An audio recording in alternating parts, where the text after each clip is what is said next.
High, কেমন আছেন সবাই? আজকের ভিডিওতে থাকছে এমন এক ব্যক্তি যে নিজেই পারে না সাঁতরাইতে, যায় বন্যার্ত মানুষদের সাহায্যের নামে ভণ্ডামি করতে। বলেন কি? আবার নিজেই পারে না হাঁকতে, ভিডিওতে দেখায় ছুঁচে কিভাবে।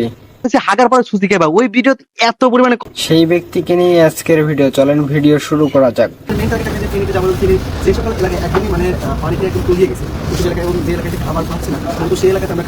কিছুদিন আগে বন্যার্ত মানুষদেরকে ত্রাণ দিতে যায় তৈত আফ্রিদির বড় ফ্যান মিরাজ আফ্রিদি। সে যে জায়গায় নিজেই সেফ না, সে দিতে যায় বন্যার্থদের ত্রাণ দিতে।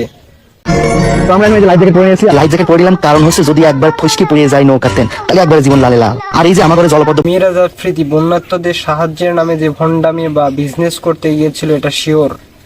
টাকার লোক কোনো ভদ্রলোকই সামলাতে পারে না, আর আমি তো আহ্বান নিলাম খালি। এবার আসা যাক মিরাজ আফ্রিদির শশার কাহিনী নিয়ে। মিরাজাতে হাগার পরে সোসেন কেমন আরে বউ দিয়ে খালি কমেন্ট ভাই হাগার পরে হোসেন কেমনে, হাগার পরে হোসেন কেমনে। চলেন বউ দিয়ে না শালি দিয়ে? আসেন একবার খুলিয়ে বুঝিয়ে তারপর আপনার দেওয়া তখন পানি পানি করবি, আমি রাতে করি পাশান নাইতে গল্প আর পরিষ্কার পাশান গল্প পরিষ্কার দেন পিছনে রান এইভাবে না দেখালে বুঝবো কিভাবে যে আপনি একজন সাহসী ত্রাণদাতা? হাগার সময় প্যান খোলা তো দেখালেন না। দর্শক জানতে চায় আপনি কিভাবে প্যান খোলেন। খুলি কেমন এদিকে অনেক প্রশ্ন ছিল প্যান খুলে দেন, আমি পাশে যখন যাই তখন প্যান খুলে কেমন সেটি দেয়, আমার প্যান খুলে দেখেন পাও এখানে একটা টান দেয়, ঠিক আছে, আবার এদিকে একটু খুলে গেলে তারপর এই পাশে একটা ঠাস করে টান মারি, এইভাবে প্যান খুলি আর জীবনে অনেক হাঁকবে কিন্তু ব্যবসার নামে ভিডিও বানানো ছাড়বে না।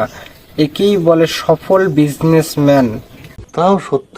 এখানে আমার প্রশ্ন, সে বইয়ের সাথে কাম কাজ কিভাবে করে সেটাই জানতে চাই দর্শক। Good question. You are a good question.